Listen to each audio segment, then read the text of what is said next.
Good morning, Soulful Storytellers. It's Carrie Severson, your friendly storyteller trainer. I hope you're doing well. Today's topic in here is researching your book topic and marketplace. For those of you who don't know me, a little bit about who I am, as I wait for people to jump in here. And when you are here, please introduce yourself and tell me what you're working on. I'm a retired journalist. I've been in the publishing business for about 20 years. And today I consider myself a personal essayist and storyteller trainer. Really what I do is I help people bring their stories to light in life through publications. This week, I have a lot of e-courses, storytelling e-courses. I work with people one-on-one. Personal essay writing is really my forte and my happy place because I love authenticity and I love vulnerability, especially in writing. This week, I'm sharing my knowledge in the book publishing world and my process of writing and getting books published. So, today I want to talk about yesterday's live was about getting your book out of your head and onto paper. And so if you are struggling with, figuring out what idea to write or taking your life story and pulling it down into a book, definitely go back and check out yesterday's live because it's filled with some great exercises, and I actually show you my outline for a book I'm working on getting published this year. So today's topic is taking that prep work one step further and talking about the research that has to go into your book before you start writing. So one of my happiest places is a bookstore.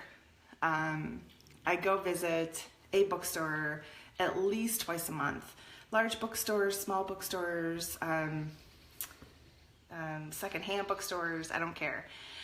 I love the energy that is carried through a store that supports hundreds of or thousands of writers. The other day I was up at Barnes & Noble and I love to just walk through the aisles and give gratitude to the number of people who have had stand in their light, stand in their courage and share their stories, because there's thousands of them. It's a beautiful energy, and it just, I sort of thrive on it. So I hope you do too. Hey, Dana.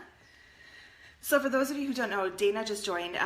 Dana and I created a partnership this year called Ruby Screen. And Dana, you haven't seen this yet, but my sister gave me a ruby to represent our partnership. So Dana has as much, hi Emily, Dana has as much writing experience in the fiction world as I do in the nonfiction world, and so we've teamed up to help bring stories to light in a variety of formats, books, televisions, and film. She and I actually created 2 television show concepts, and were given the opportunity to pitch them to a network recently. So we'd love to work with you if you have ideas on if you have a story idea. Okay, so researching your book topic. It's incredibly important for a variety of reasons. First of all, your book proposal for a nonfiction book, this is all for nonfiction books, your book proposal has to have an element of marketplace within it. Agents and editors and publishers want to know what you're writing and how it's going to fit into the marketplace that is already existing. So you want to pitch yourself and your product, your book, in between 2 or 3 different already sold, created, published material. So, for example, when Dana and I pitched our television show concept, we had to give a 2-show comparison. It's like this and this. This meets and marries this show. Hey, honey. Hi, Erin. When you're writing and pitching your nonfiction book, you're going to have to do the exact same thing in your proposal. So, in 2015, I wrote my latest manuscript called Flirting with Burnout. It is about my burnout experience in the professional world and how I overcame it and what I did with it. So I'm going to give you some tips on what I've done leading up to the writing process, and then tomorrow's live I'm going to actually show you my book proposal and kind of give you some tips on how to create your own book proposal, okay? Let me know how that feels. So my very first tip for you on researching your book is to go get your happy tale to a bookstore or a library, preferably a bookstore though, because that's where you're going to be sold, and literally stand still in the section of the bookstore where you feel your product is going to be sold, and do what you can to get centered in that section. I meditate. I literally sit. I'm that girl that will sit in the aisle of the bookstore, and I don't care. I mean, walk around me. Do what you got to do. Go somewhere else. This is mine. But I really do. I sort of like zen out in that section, and I scan the shelves, and I look for titles with a clear head and heart and soul. I look for titles that are parallel to what I'm creating, and I check them out. I read them. Either I like to support other writers, so I always buy books, and I put them back out into the marketplace, and I give them away and all that jazz. But find 2 or 3 titles that are similar and parallel to what you want to create, and read their differences, pull out their similarities. You'll want to create something that is parallel and yet different at the same time. So it's actually a little tricky. When I was writing Flirting with Burnout, I was very aware of the fact that I was sort of in a tripod. I could create something that was very business orientated, and I could be put in the business books, professional development. I was also creating something very spiritual, so I could be put in the New Age section. But really, ultimately, what I was creating is something more like self-help, which, FYI, has now been like recalled the DIY section in terms of publishing. So I had some trouble really finding the parallel because I wanted to bridge business and New Age and spirituality. And it wasn't until I talked to a couple of agents who told me that the bridge is actually something that a lot of agents shy away from because it's going to be hard to sell you to a publisher. They want clear, defined lines. So if you're writing something professional, stick with business. And if you can infuse your spirituality or infuse your personal undertone into it, go ahead, but be very aware that it may not necessarily always work. If you're writing something totally spiritual, stick with the New Age spirituality.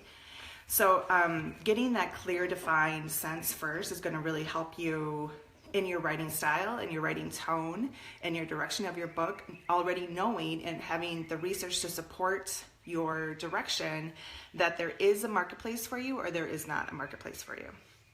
Let me know how that feels. So yesterday, Erin mentioned she's interested in creating, actually her daughter's interested in creating a book in the spirituality sort of New Age. And I've been thinking about this all night on whether or not it would be in the children's section or it would be in the New Age section. So Erin, go to Barnes & Noble and check out both the children's section and the spirituality section, the New Age area, and see where a children's book about spirituality would fit. That would give us a great sense of direction if we decide to take this on as a project. So researching 2 or 3 books in your area of expertise is going to really help. So then once you have your books and you know where you're going to fit, now it's time to go to the actual stats. I love researching organizations that research society. It really helped me in my Flirting with Burnout know who I was writing to, why I was writing to them, and that helped me with not only my style, my undertone, but also the book proposal. So I've researched, when I was writing Flirting with Burnout, I researched the CDC, the American Psychological Association, and 3 or 4 other business organizations worldwide that literally studied burnout among generations. And I found, I think it's the American Psychological Association. One of the best studies I found is called Stress in America, and they do a study every single year on stress in America, and that particular year was all about burnout and millennials. So I felt like I hit the head on, I hit the jackpot there, being able to really showcase my audience, millennials, write to them, and then in my proposal show the marketplace. So the research that you're doing, again, isn't just to help you in your writing style and in your direction, but it's to help you sell your product when you have to write your book proposal. And everyone will have to write a book proposal unless you're going to self-publish this. But to be honest with you, even in self-publishing, you still want to know who you're selling to, who you're marketing to, and the research is going to help you do that. Okay, so I can't see comments on my phone, but I can see them on my computer. I always tell my clients to find their shelf in the bookstore and look at their book neighbors, see the company that will keep, envision their books on the shelf. I do too.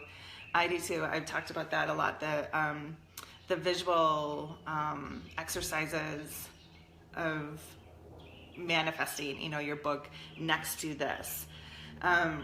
When I was writing Flirting with Burnout, there were several that I chose.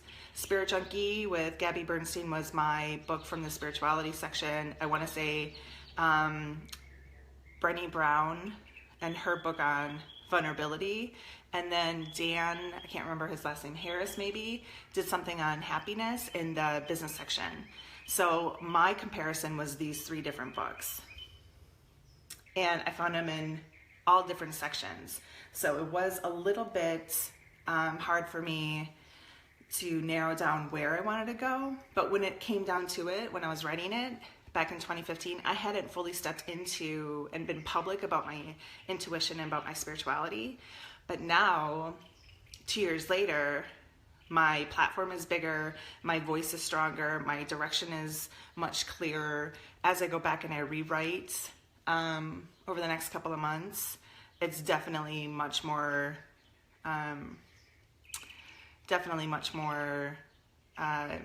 spirituality than anything else.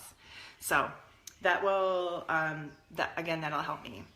So in your research, you've pulled where you are in the bookstore, you've pulled several comparisons, and you've pulled some stats on your marketplace. I'm that writer who I can't have different note cards all over the place, because you're writing 10 chapters, your whole office, all these walls would be filled with note cards. What I've always done is I've always printed out the studies, and I'm the, what's the called? Those little colorful tabs. Hi, Catherine. Those colorful sticky tabs, the really skinny ones. I'm the girl that will color coordinate everything. So when I was reading Spirit Junkie by Gabby Bernstein, and I found sections that I wanted to go back and reference or keep in mind as I was creating, I would tab certain sections, certain chapters, and I would keep that particular book near me when I was writing. I printed out all the studies that I researched, American Psychological Association, Stress in America, and all the business organizations, and I printed them out, and I had those handy. So I would color coordinate that as well. So my mapping system was color coordinating and printing out to have near me, as I could easily reach for it and go back and remember, everything. But really what helped me was the outline. So yesterday's live, I did show you my outline on how I map my book. And there's an overview of each paragraph, and then bullet pointed objectives for each chapter. And I would make sure that when I was color coordinating, if I wanted to pull research for chapter 1 on the color tab, I would actually make note of each chapter. So my process may not be what is best for you. If you're a visual person and you have to have your note cards, make sure that you are color coordinating, that you're creating a system that works for you, but that it's always front and center as you're creating. I find it incredibly important that writers read as they're writing their own book. So not only did I have the books on hand that I wanted to compare my book to, I also had a pile of books that I personally found inspirational to me as a female leader, that whenever I got in a slump, writer's block, or anxiety, or I felt a little fear, I would put down I'd stop typing, I'd let my mind rest, and I'd turn to the books of inspiration. So while I was writing Flirting with Burnout, I think it was Yes Please came out, Tina Fey's book was out, and I can't remember, I think it might have been Drew Barrymore's book came out, but there were several that I had sitting on a pile next to me that I would flip to. I dog tag, I'm not writer, I dog tag stuff that I want to keep, and I would consistently go back and kind of fuel up my tank as I was writing. So your research isn't just about your marketplace, isn't just about your topic, it's also to help you stay inspired. Here's my dad. My dad. Okay, I gotta close the windows, I know. I'm leaving. So let me know how that feels. If that helps you in any way get started, or stay inspired, or gives you a little bit of direction on where to go on your book topic, and how to, start this cycle of getting your nonfiction book out there.